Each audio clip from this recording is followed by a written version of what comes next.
we have with us indeed a very special guest, and that is a minister of Diaspora Affairs and Combating Anti-Semitism, Amichai Chikli.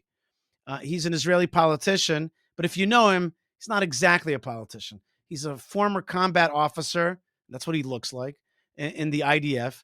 He founded the Tavor Pre-Military Academy before entering politics. He was elected to the Knesset in 2021 with the Yamina Party. He became a notable figure after opposing his party's coalition government. He later joined the Likud Party and was reelected in 2022. And now as minister, he's focusing on strengthening Israel's ties to pro-Israel governments, strengthening Jewish diaspora, and combating this scourge of anti-Semitism. I'm very proud and honored to have Minister Amichai Chikli with us. Shalom to you, sir, and thank you so much for being with us. Shalom, shalom. קודם כל, ערב טוב, שנה טובה, everyone. It's a pleasure to be with you. Pishai, תודה רבה. Thank you for all the work that you've been doing for Am Yisrael. Thank you very much. I have you on the show today on a very special day, not necessarily a happy day. The British, the French, who else? Yes. The Portuguese. They are declaring that they recognize a Palestine on our ancestral homeland. That is an affront to Israel and an affront to you. Yeah, but we must be very accurate. These are not the British, because 87% of the British oppose this recognition of a Palestinian state. At this timing, 71% of the French, meaning there is a wide opposition to both Macron and Keir Starmer within the French public and the British public. And look at the polls. Macron lost his government. He has no government behind him. In the polls, he's have 15% support, one of the lowest records for French president in the past few decades. These are the weakest leaders in Europe. The weakest leaders in Europe. They represent Rima Hassan and Sadiq Khan. They represent the red and green unholy alliance that is targeting the state of Israel, targeting the Zionist movement, and they are extremely weak. And I don't, the meaning of this declaration is zero, absolutely zero. They were trying to portray themselves as like world leaders, but the result, they look like a joke. That is the result. And by the way, there will be practical consequences to this declaration. And it won't be what they think. It will be something else. Do you think that, do you mean to say that Israel is going to have a diplomatic payback, or do you think that it means that we're going to declare sovereignty over Judea and Samaria? Do you like the idea of declaring sovereignty as a punishment to their declaration? I don't see it as a punishment. And by the way, the fact is de facto on the ground, and you are very well familiar with the farms in Judea and Samaria. This government supported the farms heavily. We have recognized more than 20 new villages all across Judea and Samaria. By the way, I kind of like the term settlement, because to settle our homeland, I like it. So this government, we've established more than 20 new settlements. That's because of the war. It's not big news, but this is big news. And beside the new villages, you have around 100 new farms. Each farms possess and controls a huge area. These farms are the nightmare of Fayyad and Fayyad program to take over sea area. So when you walk and when you drive in Judea and Samaria today, Bedrom Har Hebron, Susia, okay, South Mount Hebron, okay, or Begava Har, okay, all the back of the mountain going from Samaria down to the Jordan Valley. These areas today are controlled not by troops with guns and helmets, but with children with goats and sheep. And that is much more frightening than the soldiers, because a real sovereign doesn't wear a helmet, and doesn't carry a gun. He's just walking in his land. And that is a revolution. So de facto, we are sovereign in Judea and Samaria because of the efforts of the government, and more because of the efforts of the new pioneers of Am Israel, the youth of the farms, which I admire, and the leaders of this project. What we need to do is to have a declaration. And I think that this is the right moment to do it, not as a punishment, but to say, you want to take one side steps against the state of Israel, you will learn that we can do it ourselves. And I think this is crucial. And I don't think we're going to have a better administration in the US. I think we have an historical administration, maybe the most pro-Israeli administration since the very beginning and the establishment of the State of Israel in 1948. When you look at Ambassador Mike Huckabee, he knows the Bible better than more of the Bible teachers that I'm aware of. Is is more connected to Shiloh and Mount Ival than many Israelis, maybe most of the Israelis. He really gets it. He really is a man of faith, and he's not alone. Marco Rubio, you just mentioned Marco Rubio, the city of David. They get it. There are people with deep understanding of history, with deep connection and commitment to the Bible. And by the way, we have lost Charlie Kirk 2 weeks ago. And he also represented the same line of a deep connection to the Bible. And the deep connection to the Bible is what's created the Judeo-Christian alliance and the true connection in between the American people and the Jewish people. And you know, he had this frame on his shirt, says one word, freedom. And I think the Jewish people are the ancient nation of freedom. The US is the new empire of freedom. And together we walk, and I think the Bible is the book of freedom. The freedom comes before the mitzvot. Because without freedom, your choice to do the mitzvot, it means nothing. Freedom is a precondition to have the ability to do the mitzvot. Without freedom, the Torah has zero meaning. So this is the foundation of our civilization: the Jewish civilization, Judeo-Christian civilization. Well, you said a lot of American things, definitely about freedom. That's why we have that's why we celebrate Pesach as the beginning of our religion. It's the first thing is the Exodus, breaking out from slavery. By the way, just to tell you a little story. One time, Christina Manpour was at my house. When I lived on the Mount of Olives, and she looked at the flag. She said to me, "Yeah," and she said to me, she goes, "Does this flag the two lines? Does that represent from the river to the sea?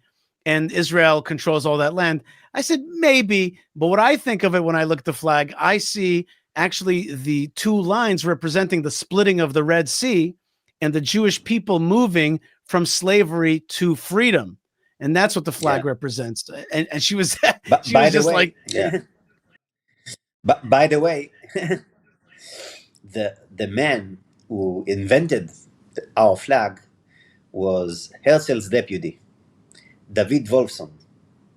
And when he drew the flag, he said, אנחנו נפרוס את טליתנו לעיני העולם כולו. We will raise our talit of prayer, to the entire world. So that was the idea behind the flag, the original idea. Your job partially, and you ran a great conference, which you brought in a lot of influencers, a lot of thinkers. You also, to me, it was music to my ears. You brought leaders from around the world that are nationalistic. Some people were upset with you that you brought in, these nationalist type of country leaders. But your That's job, another statement. Right. Yeah. But it was great. It was a great conference. I really enjoyed it. But your job in Knesset, in the government, is to put out the influence of Israel. But at the same time, our enemy, like Qatar, they are an influence superpower. They have just outspent us strategically. Lobby firms in Washington, D.C., PR firms in Manhattan, real estate, strategic real estate. I mean, they own half of London. Everybody knows that. And these guys have besmirched our name, have blackened the name of Israel around the world. You know, I remember when I was a young man here in Israel, there were always tourists from all over the world. There was these tall Scandinavian ladies and all that kind of stuff. They're not around right now. Our tourism is down below 1 million. Of course, we're in a time of war, but they have dragged our name through the mud and have created a youth around the world that doesn't understand or believe in the story of Israel. This is a tremendous challenge that we have.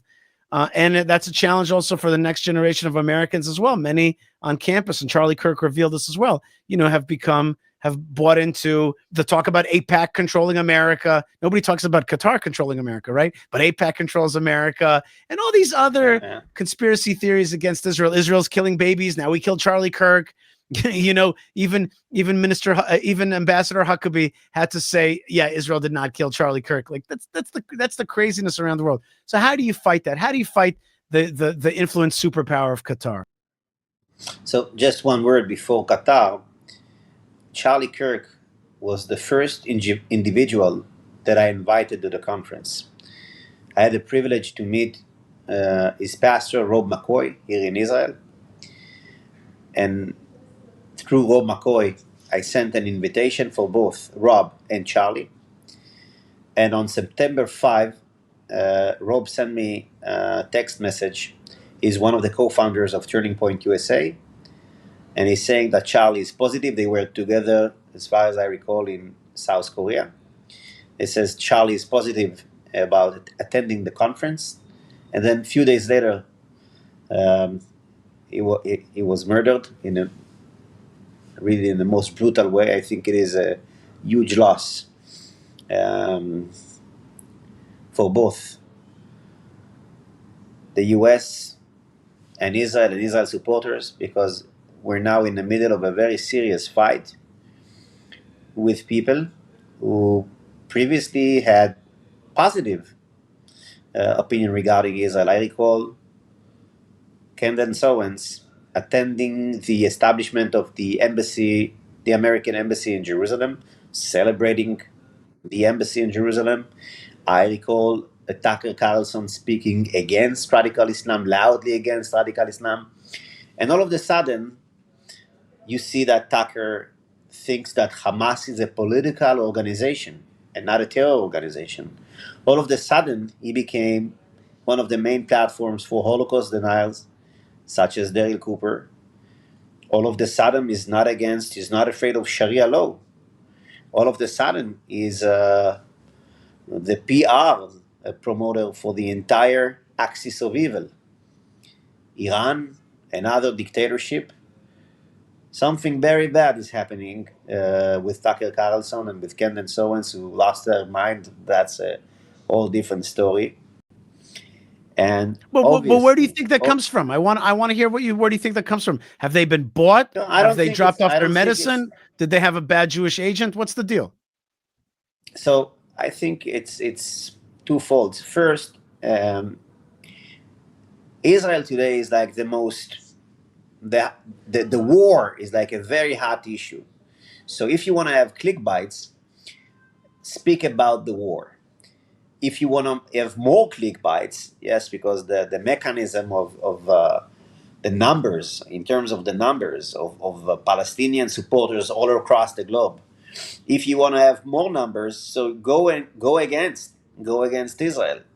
It will bring you a lot of attention. It will bring you a lot of traffic, and you can follow people like Bilzerian and these kind of, well, Dave Smith, and up to the point where they were speaking about Israel, Islam, etc. They had X likes, okay, or X followers.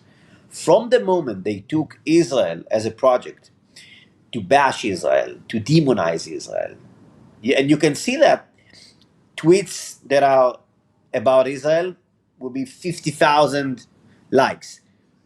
A regular tweet can be 2,000, 4,000. So you can see that there is a machine behind these people. And we are all familiar today with the both farms. And we are all familiar with the influence of Qatar, as you mentioned 2 minutes ago. And Tucker Carlson, it's not a secret. He was in Qatar. He interviewed the leaders of Qatar. He had signed, as far as I recall, a FARA document regarding Qatar. So he became an agent, a foreign agent of Qatar. He speaks a lot about foreign agents from Israel. He speaks about Epstein from the Mossad, 9/11, promoting Hamas, promoting Iran, promoting Russia. I believe that the answer at the end of the day is traffic and money. Traffic and money. It pays off. And it's a business. So the one big difference between people like Charlie Kirk and people like Tucker Carlson and Candence, are you truly a man of faith, or is eventually only about the money? Tucker Carlson is not a man of faith.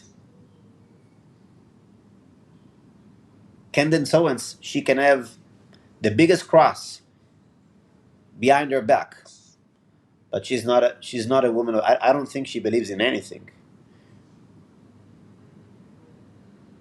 And yes, we have a huge challenge, and I think that we made a strategic mistake at the very beginning of the war to accept Qatar as a mediator.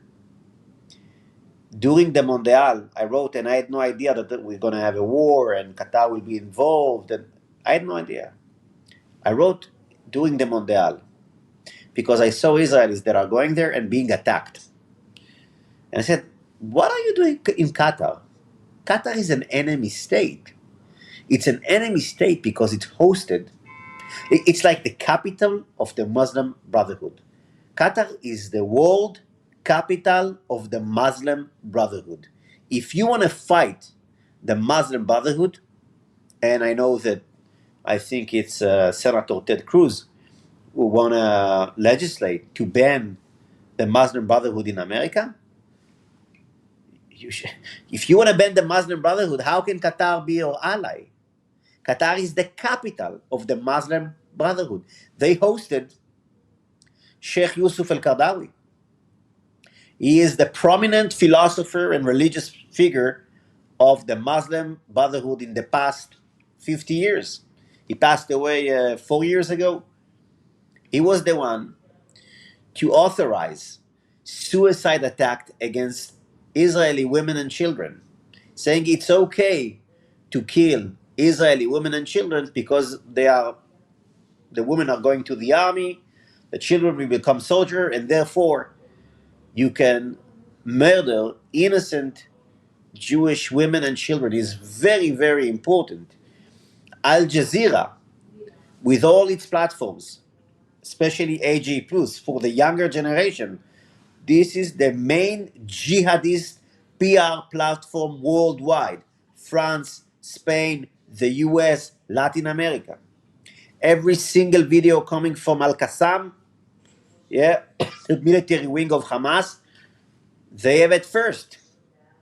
You can learn a lot about the war and Al Qassam's actions from Al Jazeera. And when the Druze were butchered in Syria, Al Jazeera went against the Kurds, went against the Druze, sorry, or the Alawites, etc., etc. So therefore, I think we made a terrible mistake to accept Qatar as a mediator. The attack at the heart of Doha that we saw a week ago, it needed to happen a week or two after the beginning of the war. The moment you have the intelligence, etc. If we would do it at the beginning of the war, Qatar would have learned not to mess with Israel. But unfortunately, we send the wrong message that they are okay and they're not okay. That they are friendly, they're not friendly. Qatar is Hamas. Hamas is Qatar. And the problem is much more wider than just Hamas, because these are the same money that went to fund Ayat Tahrir al-Sham, HTS, Al-Qaeda, and all terror activities all across the Middle East. It's an enemy state. It's an enemy state not just against the state of Israel, but also for America. These are very important things that you're saying, and indeed Qatar is an like, but that's their amazing game that they play, right? They could be a total enemy state, and yet at the same time be like, but I'm hosting the American Army, American Air Force, Al-Hubei, Mondial, soft power. Wow. Yeah. We have a nice, they have the Qatar Airways. They have half of London, as you mentioned. They are investing in universities. They are buying politicians, as we know from the European Union, etc., etc. They are playing very well, but we need also to understand, eventually, Qatar is not a state. It's a family business.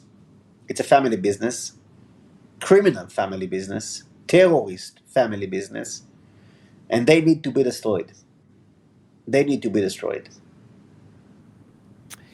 You know, I blessed the nations earlier. I blessed them with this year, a year of truth. You're putting in a lot of truth for us today. Speaking of truth, here is a short video of Ambassador Huckabee on the Charlie Kirk conspiracy theories. It's a short video. I have to ask you, how did we reach a situation that Prime Minister Netanyahu needs to clarify today that Israel was not involved in the assassination of Charlie Kirk? Because there are some people in the United States that have lost their minds. This is a blood libel. It's absolutely disgusting and vicious. The level of untruth is such that it's hard even to think that you have to defend it, that you have to repudiate it.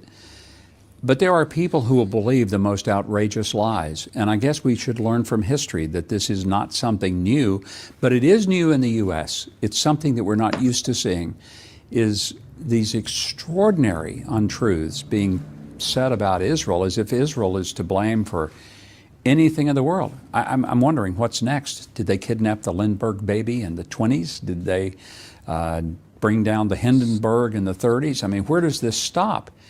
And it's really, really disgusting, but I'm very glad the Prime Minister addressed it. I know some people probably thought he doesn't need to address that, but truthfully, you got to push back on this nonsense. Okay, so the Prime Minister of Israel's got to be like, yeah, we did not assassinate Charlie Kirk. That's a crazy time that we're living in. Minister Amichai Chikli, you're also a fighter, a warrior in the IDF. Last question for you for today, and I know you're busy, and I thank you for your time. The war in Gaza continues. 2 years. 2 years. The Gaza Strip was taken in the 6-day war in 2 days. We've been fighting for 2 years, still haven't fully won. On the one hand, fighting to free the hostages. On the one hand, fighting to control Gaza. On the other hand, no clear sense that we want to take civilian control of it, just the military control. We're kind of like being offered by Netanyahu, the prime minister. He offered us what seemed to me like the day before the disengagement offer. There'll be some Arabs to control Gaza. We'll just control a perimeter. Not very exciting vision. The Trump vision of this place being beautiful and casinos and south of France. Well, that vision hasn't come to fruition yet, especially because there's tons of refugees that have never become refugees. They've never left. Now Israel is attacking Gaza City. All of our big units are fighting there right now. People are putting their life on the line. What's the end goal? And more specifically to you, so that's the question to you as a fighter, but now the question to you as Minister of Diaspora Affairs and of Hasbara, basically, how are we explaining this war? Because this war, as you mentioned before, has been used against us as a cudgel. Keir Starmer, we played it beforehand. He's like, horrific stuff is happening in Gaza, just horrible stuff Israel's doing. So they've used this whole war against us very badly. What's the vision for Gaza? What's the future? What's the plan? Okay, so first, just on the technical side, we're not in charge of Hasbara, and me I don't believe in the term Asbara. Asbara in Hebrew means to explain. I don't think we need to explain what we're doing in Gaza. I think you can watch 2-3 videos of October 7th and you can understand what are we doing in Gaza. That's enough in order to understand what we're doing there. Now, regarding also the fact that it takes so long, so we also need to recall that in fact we were in a regional war against Iran with beyond imaginable achievements by disarming the nuclear program of Iran, dismantling the masses of missiles capabilities, strategic missiles capabilities. Hezbollah, with when we are summarizing this year, yeah, it was a tough year. We've lost soldiers. We still have 48 people behind enemy lines, the hostages. But still, Nasrallah, Muhammad Def, Yahya Sinwar, Muhammad Sinwar, Ismail Haniyeh. This was the worst year in the past 4 decades for Israel enemies. The worst, the entire axis of Iran, Hezbollah, and Hamas, this entire axis has collapsed. It doesn't mean that we're not facing a new axis of evil, and I will refer to that. But the axis of evil, Iran is no longer a regional power, a dominant regional power. It lost its stand as a dominant regional power. They are suffering from electricity shortage, water shortage, riots every day all across Iran. They are on the way down. Hezbollah is on the way down. Hamas is on the way down. Who is the leader of Hamas today in Gaza? You can ask 100 people in the streets of Paris, London, or New York. Who is the leader of Hamas? The name is Azadin Khaddad, okay? Not the battalion, but like a brigade commander of the city of Gaza. That's what left from the entire military leadership and the political leadership of Gaza. Shabana, Muhammad, Ihya, they are all gone. So I think that there are dramatic achievements. 70% of Gaza Strip is controlled by the IDF. And how do I see the end of it? First, we want to have all the hostages back. Second, Hamas does not exist. Hamas does not exist as a military power or as a political power in Gaza. That is a big goal. It's very different from the war against Hezbollah or the war against Iran. In the war against Iran, you said, we want to make sure that we're taking down the nuclear plan of Iran, taking down most of their ballistic capabilities. Hezbollah, to take down the leadership and the front line of the villages that have turned into bases of Radwan forces. These are limited goals comparing to the goals we have in Gaza. In Gaza, it is a total war, full-scale war, until the annihilation of Hamas as a military and political power. And because Gaza is Hamas and Hamas is Gaza, to separate in between the government component and the military component and the civilians, and with the pressure coming first from the Biden administration, just to remind us, how long did it take us to go into Rafah and the discussion globally just regarding Rafah? It was extremely difficult.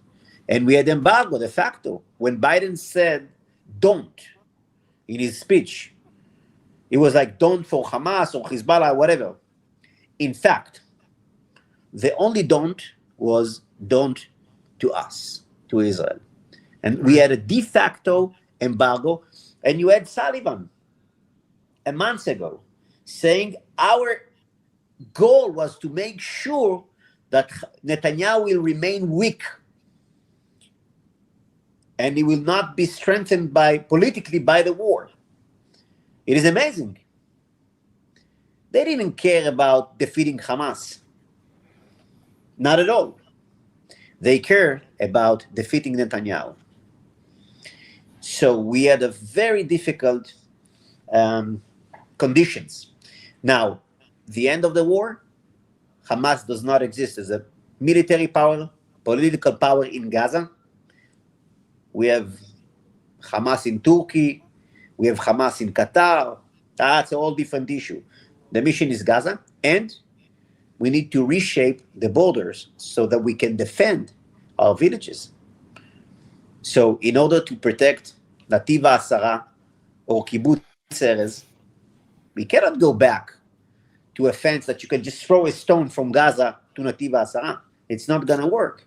We need to sit on the top of the hills of Bet Hanun, of El Tatra, the ridges above Sijaiya, okay, Reches HaShmonim, Reches HaShivim, 80, 70, that's the name of the ridges.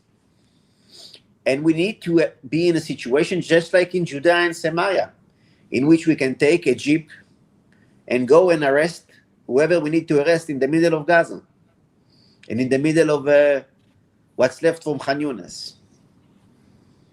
It means full security control, reshape the border and reshape totally the reality in Gaza. And I think it's also very important to make sure that states like Qatar, Turkey, Muslim Brotherhood states will have zero impact in Gaza, because otherwise we've done nothing. We need the moderate power of the region. Saudi Arabia, Emirates, they're the one who needs to have an impact in terms of economy and education in the region that will be reconstructed, etc. Will there be Jewish communities in Gaza, in your vision? Look, I think that I'm not against it. It can be relevant maybe for the northern part, where we had Nisanit, Eles Sinai, Dugit. When we had the disengagement, I didn't understand what's the rationale of when you say Morag or you say, I don't know, that's one thing. But why would you, why did we ever thought about even moving from Nisanit, Eles Sinai, Dugit, all the northern part? No Arab population was there in the middle. No.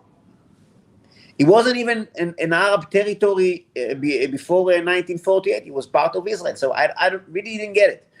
Now, I think that, to be very, very accurate, this government, we have clear missions, clear objectives to remove threat from Gaza, to bring back the hostages. These are the goals of the war. And when we are sending now the troops into Gaza, we are sending them to defeat Hamas and to bring back the hostages. In order to do further actions, I think it needs to wait for a new government, for new elections. And you should say it loudly that that's your plan. Because to send the troops with missions that are not originally declared by this government, I think it's irrelevant at the moment. Mm-hmm. That's an interesting point. Were you at the City of David event? Did you get one of those hot tickets? It was a tough ticket to get. I had a children ticket. Aha, so very good. It was I understand. One evening that I saw them last week. Okay, that's very important. Let's watch just a little bit from the City of David, a short little video. Sure. It was here that the lessons that form the base rock and the foundations of our laws, of the principles upon which we decide what is right and what is wrong, was built upon. 2,000 years later, we recovered our city, we recovered our independence, we built our sovereign state anew, we built an army, and we built a country like no other. The stones absolutely and 100% validate that the Jewish people not only belong here now, but they have belonged here for 4,000 years, since the time God said to Abraham, "This is yours." Well, we're here. This is our city. It will always be our city. It will not be divided again. For God's promise is eternal, and it is perfect, and His word is always true.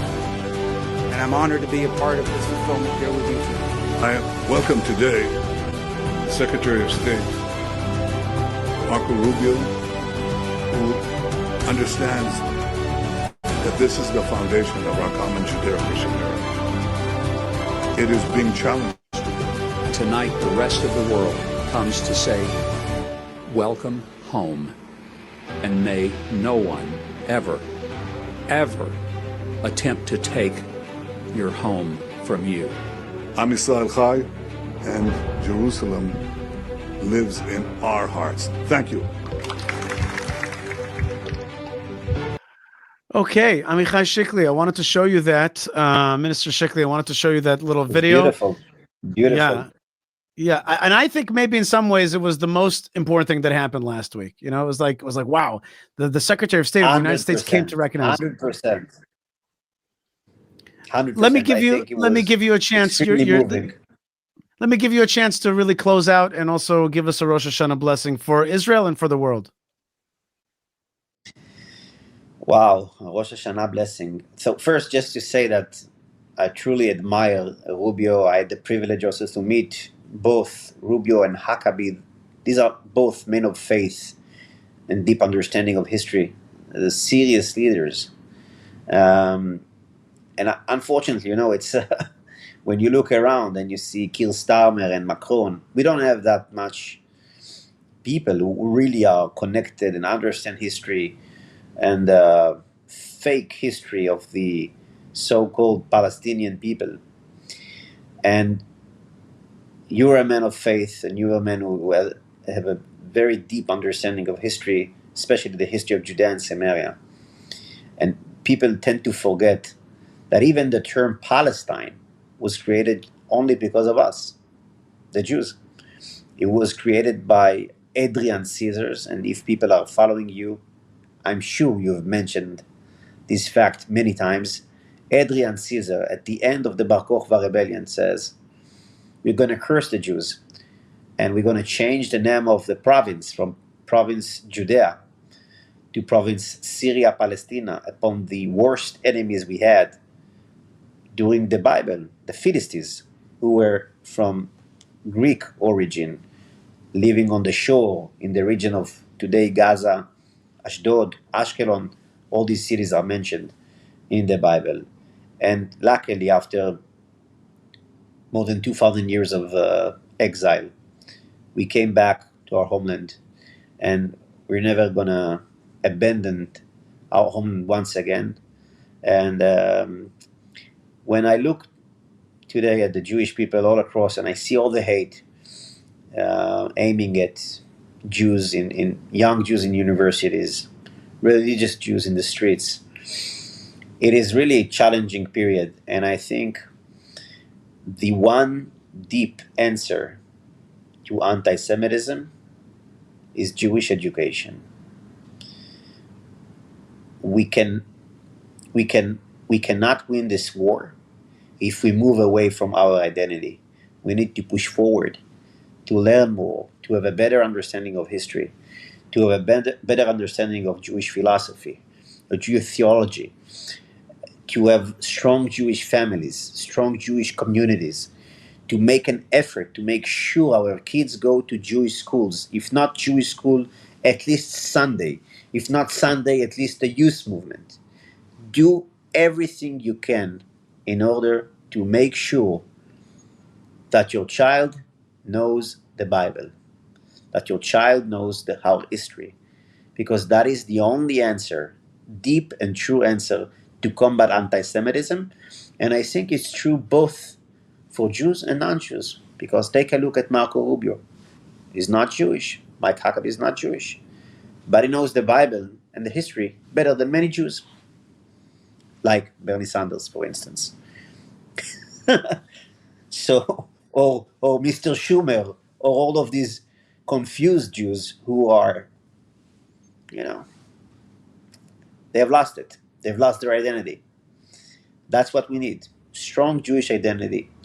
And I'm praying for the success of our soldiers, for the release of the hostages.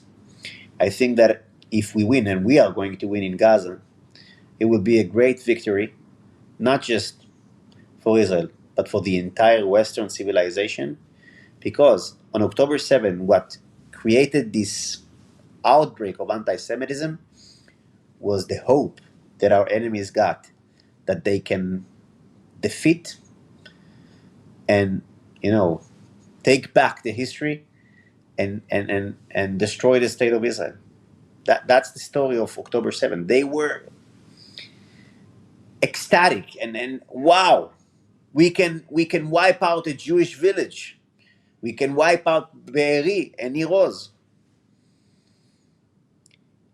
And we need to make sure that for the next 100 years, there will be a lesson. If you go and you destroy a Jewish community in the border, like Niroz, Be'eri, and murder everyone and rape the women,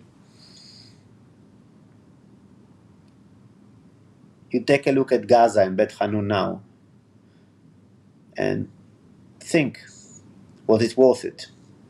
Because I think Hamas brought a disaster upon their own people. And they are the only one who are responsible. You wanted war, you got war. And I think, Baruch Hashem, today, it's a bad idea to wage war against Am Israel. Amichai Chikli, thank you very much. Baruch Hashem, thank God. Amichai Chikli, thank you very much for your time, and I want to wish you a Shana Tova to you and your kids and your family, and the family of Am Yisrael. Thank you for defending us, and also fighting for us with that ultimate weapon, which is the weapon of truth, which is such a powerful thing, which you wield so well. Thank you so much for being with us.